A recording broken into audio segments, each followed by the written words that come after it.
right. Welcome to another episode of the Bulldog Bark. I am yours truly, the Guru. With me today, I got one of my usual suspects, BFC, Butler's Fighting Crew.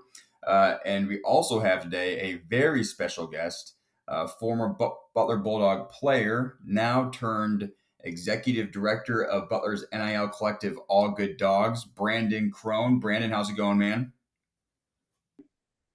I'm doing great. Thanks for having me on. I listened to Graham's last one, so I'm just hoping to match his energy. He was great. Yeah, no, absolutely. It was a great time talking to Graham, and obviously super excited to have him on board. I think you, him, obviously the new AD, Grant Leindecker, really love the new energy you guys are bringing to the program, especially in this new NIL landscape. Maybe before we dive into your position as executive director of All Good Dogs, obviously most Butler fans already know you from your playing days and your coaching days, but maybe give our listeners a little background on your association with Butler University. Yeah, no, I got a flashback all the way over 20 years ago. Actually, probably started before that. Obviously, being from Frankfort, Indiana, home of the hot dogs, always got to give them a shout out. But I was recruited to Butler, as a sophomore in high school. A guy named John Gross, who's now the head coach of Toledo. Him and Coach Mata were on the staff, and so that's kind of where it started and where I knew about it. Obviously, Coach Mata then went to Xavier, and probably shouldn't say that name out, the whole thing out, right? I'm not supposed to do that, but they weren't in our conference back then. Then came Coach Meyer, Coach Licklider, and Coach Stevens. So they kind of continue the recruiting. And when you step on campus, obviously Hinkle is what it is. And for someone from Indiana, that it was just really cool to walk in that building and the history, and then fell in love with the school. I played there from 2003 to 2007. Followed some pretty good teams. I went to the Sweet 16 actually the year before I got there. We didn't have a ton of success freshman, sophomore year. We had some good leaders my freshman year. People may remember Mike Monzere, Dwayne Lightfoot, some of those names. And, they did all they could to try to teach us. And we were a young freshman class, highly touted at the time, and didn't live up to those expectations. But kind of fixed it my senior year. Had a great run in the NIT tournament, preseason NIT tournament, and then went on to the Sweet 16 in the NCAA. So, that was really cool for me because, the first freshman and sophomore years, like I said, we struggled. And then to kind of finish on a high note on my career was really special. Really enjoyed that, and actually got a pleasure of playing alongside Grant Leindecker. He was a freshman when I was a senior. So I don't know. He was in school for like 8 years, I felt like. I don't know.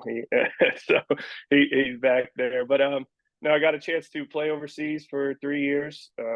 Visited 13 countries in Europe. I mean, just an unbelievable time. But body started breaking down.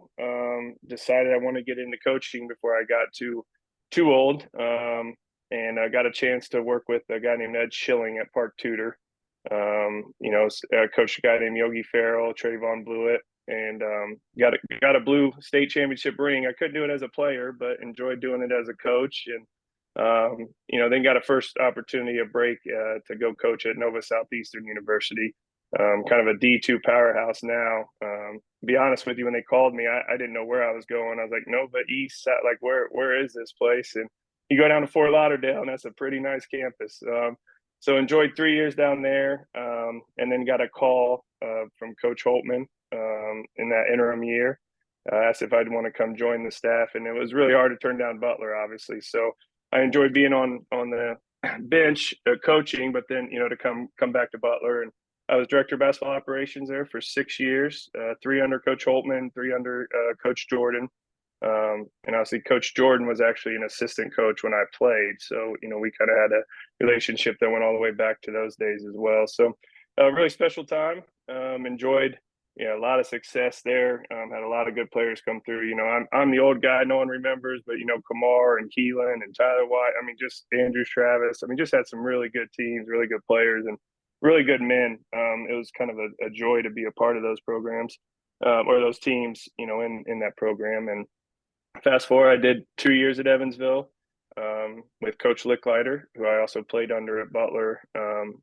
Those were some interesting times with COVID, as everyone was. But yeah, to try to coach under that was interesting. And we got let go of Cinco de Mayo of 2022, so I get to celebrate that holiday every year.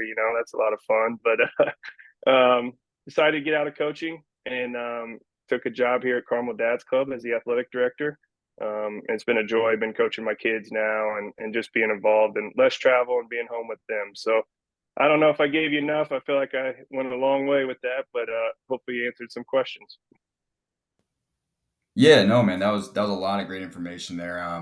And again, most of us know obviously who you are or who you were before you took on this executive director role.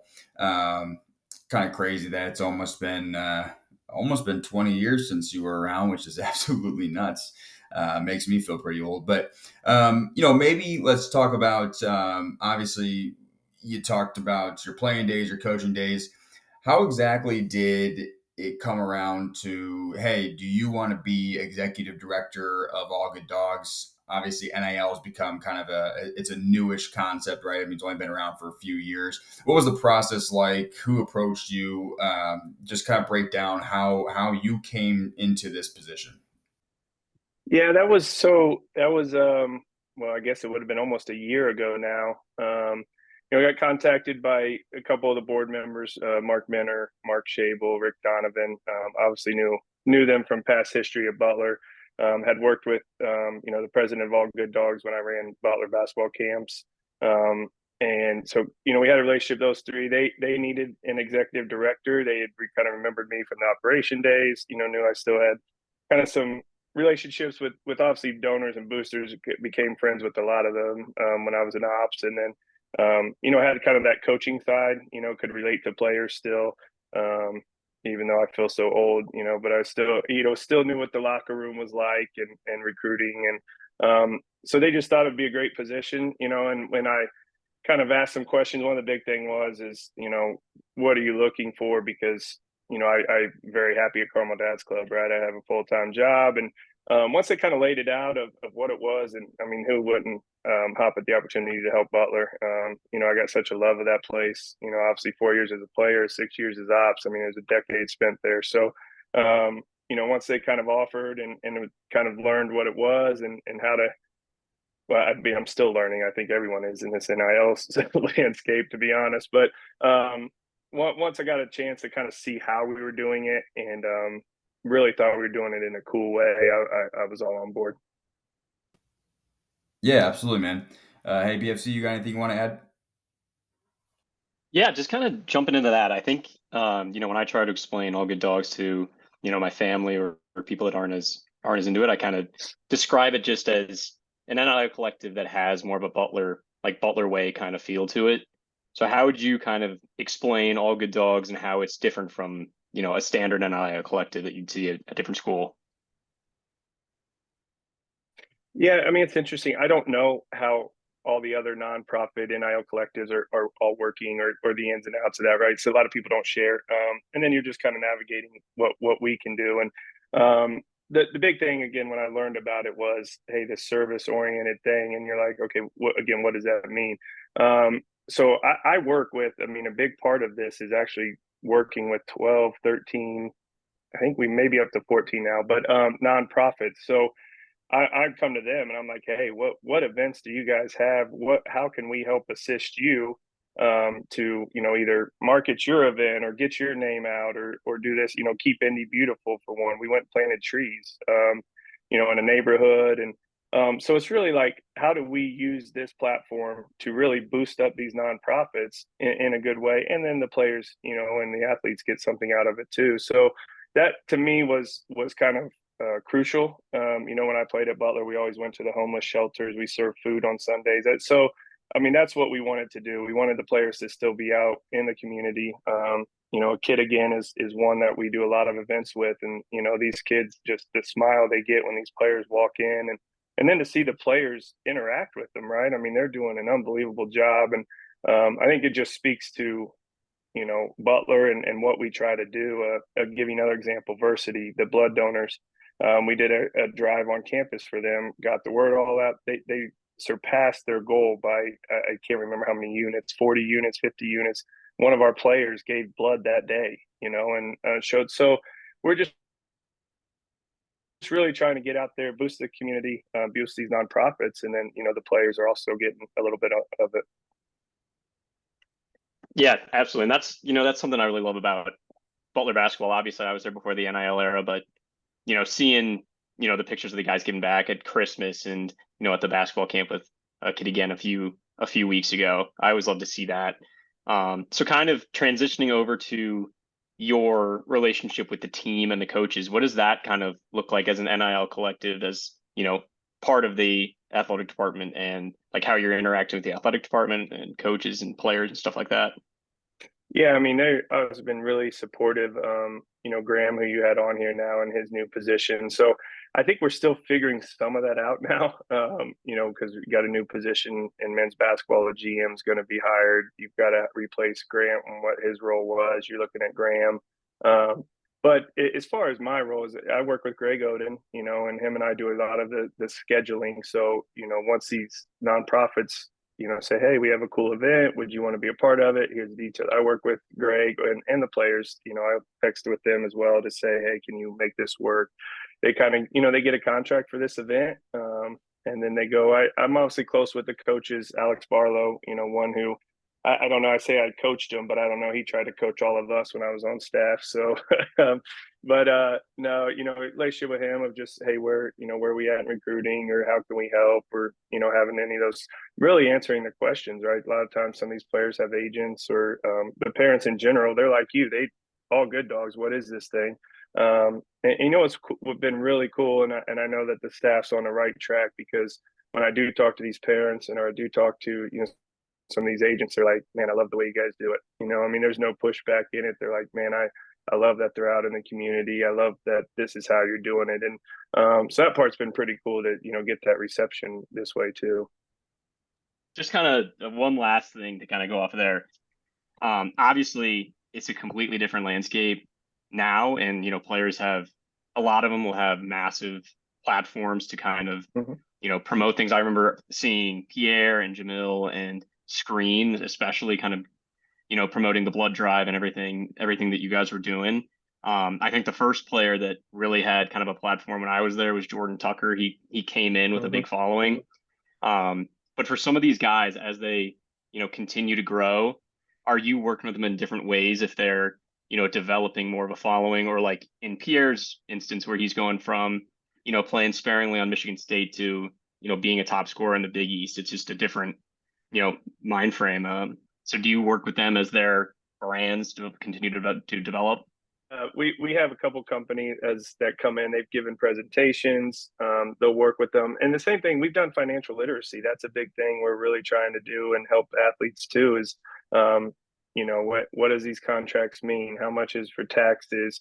And to your point, the brand one, right? What is a brand? How do you continue your brand? So yes, we are offering a lot of that, and I think with the partnership that we just signed with I'm forgetting the name off the tree's thing we announced today, but I think they're going to really help that process as well. And I think it's crucial, but there is a lot of learning for the players and I should say the athletes that are getting these things. There is a lot of learning to it with the contracts, what it means to show up and do the work. I mean, obviously, they're dedicated athletes, right? They made it to Division I, they're playing, but what it means to be out in the world and have a contract and actually, fulfill that thing. So, the education piece for them will continue to be kind of a high priority for us. Yeah, that's great stuff, man. Now that NIL has been around for a few years, it's going on about 2-3 years now. Maybe give the fans a little insight into the progress that All Good Dogs has made since year 1 to year 3. Have we seen a nice progression as far as like fan interaction, donations, all that good stuff? What have you seen from year 1 until year 3? Yeah, well, so we've almost tripled where we started, and we're in a very competitive place. I think we have some unbelievably passionate unbelievably loyal fans. Like I said, I had a relationship with a lot of them when I was director of ops, and getting a chance to meet them on flights, and they'd come on road trips. And I mean, our fan base is right up there. I mean, obviously we don't have a law school, we don't have some other things, but what we do have is some really passionate fans and some really good people. So I would say that we have tripled it. It's in a really good place. I mean, there's obviously a lot more still to do because of where we started. But I will say the energy, I think, kind of just the knowledge, right? I mean, I think Graham talked about this a lot, but the education of what is all good dogs, like, am I just paying this play? Like, what is NIL? How are we using it? Okay, you guys are telling me this, we're doing it in a Butler way, but what's that mean? So, I think they're still learning what that is. I think you guys helping with this platform, with Graham, myself on to say, hey, like, this is a good thing. Like, that is important that and the word's getting out on that. We're going to continue to hold some events. Obviously, TBT is going to be here. I think that's a great opportunity to, showcase some of our former players. Our recruit next year is always great too, but I think celebrating some of these former players that have come through and given so much and had a lot of success. I think we're going to try to work some stuff in with that as well, just to kind of get them engaged as well. First, I mean, I've been hopeful for a TBT team for a long time, just because, especially in kind of my era there, which was mostly the Coach Jordan era. Most of our players are playing for great teams overseas, and a lot of them are willing to come back. And getting to see Jorgensen again, and we'll see with Kamar and Keelan who are playing overseas. I think that's gonna be a great way to get everyone engaged. Kind of a different thing that I was more wondering about, because obviously something that I thought Butler did really well this year was just retaining talent. I mean, it was the first time I saw since 2016-17 that we're bringing back our top two scorers. So just kind of from your perspective, what's the, challenges, but kind of the difference between working with a player that's, considering coming back or going to play pro, like in Telford's case, compared to a transfer coming from a different school, kind of how you're working with them, especially if they're coming off a big year. And then, maybe in addition to what BFC just asked, obviously you're going to talk about kind of on the court and everything like that, but maybe off the court, how does that work? Are you having discussions with the current players like a Pierre Brooks who had a breakout season? Are you having those discussions about NIL or NIL packages during the season, or how does that process work? Well, I mean, obviously, you're not having to reteach lingo. You're not having to reteach, the defensive schemes, what all those. Just having that continuity back. How to coach. How to coach the kid a little bit, right? How's he respond? How's he? That's what I was kind of talking with Coach Barlow about. Was like, man, when you lose the entire roster, bring someone back, like, yeah, maybe you get better players, or maybe they're a little bit better than that guy was, but you're just starting from zero in terms of your system, what you're learning. So to be able to get those guys back, and then the player trusts you, right? So now the player has trust in you. They know what to expect. They know kind of where they should be, shouldn't be. So just the whole thing of continuity, and the chemistry and being able to put all that together helps them. I mean, if you look at some of those really good Butler teams, right, they were some older teams led by players that had been there 3 years, 2, 3, 4 years. So I think that's from a coaching perspective, and summer workouts, right? So right now they can work on just skill and getting better at what they're doing. Like, they don't have to go back and be like, hey, this is what we call a pick and roll, or this is our coverage on that. Like, these guys know it. So now you're really enhancing that and just working on getting better at what you do versus having to reteach what you do. And then if you could just discuss a little bit about, like I was saying, NIL and NIL packages, for current players during the season. Are you guys having those negotiations during the season, or how does that work? No, I mean, honestly, we're not. I mean, once the kind of the talk, so we're event based. So I think that's important to kind of put out here too. So when I work with the nonprofits, they're all on events, right? So I don't know how many events, Riley's going to have this year, how many a kid again has. So we don't have any guarantee of the events. So there's not really a package. I will say also we focus, once season starts, right? I mean, we try to stay out of the way. I know kind of the landscape of travel, and I lived it for 10 years, and it's a grind. So we don't want to try to interfere in any of that. There are some events you may have saw last year, like at Ronald McDonald House, right? The guys went down there and ate with the families, brought snacks, helped take down their Christmas stuff, but it was on like a break that made sense because the guys had a break. So but I don't know when all those events are. I try to work ahead with the nonprofits. We try to get on schedules and calendars so they know, off days and things like that. But we pretty much stay out of it once that season once the season's going on. I mean, we're obviously we're trying to win Big East championships, and NIL is a part of that, no question. But once the season starts, it's kind of hey, let's turn all of our eyes and focus on that, and then we'll worry about what's left after. Yeah, no, that all makes sense right there. But we can kind of wrap this up a little bit. Maybe Brandon, before I let you kind of give your last statements to Butler Nation, I'm going to put a little plug in there. Butler Nation, whoever's listening to this podcast, NIL is here to stay. It will be here to stay in the future. Let's all do our part. If you go to All Good Dogs, you can donate to any sport of your choosing. You don't have to go just to Butler men's basketball. You can do it to soccer. You can do it to baseball. You can do it to women's basketball. You can pick what sport you want to designate your money to, which I think is a really cool thing. You know exactly where your funds are going. So please do your part. I think you're more part of the team than ever, more part of the program than ever now. So, Brandon, is there any last things that you want to say to Butler Nation before we sign off here? Yeah, I mean, everything helps. I mean, every little bit helps in this thing. I think you made a good point there too. Is like men's basketball right now at Butler, everyone knows what that means to the university and what, but like there are a lot of really good athletes at Butler in general in all the sports. Even from when I was there, I know our soccer teams have been great. Our baseball teams improved. Just our football team's been improving. So we're not looking at just helping men's basketball. I mean, I'd love to help all our athletes. I love Butler. Love everything about it. So every little bit along that helps, right? I mean, you're trying to stay competitive. In the NIL space is basketball, but even other sports. We're trying to help women's basketball. We're trying to help volleyball. I mean, we're trying to help all athletes with this, but we're also helping the nonprofit partners. I think that is important. I think if you go to our website, you'll see those events. You go to our Twitter, like you'll see that there's real benefit happening out there in the Indianapolis community.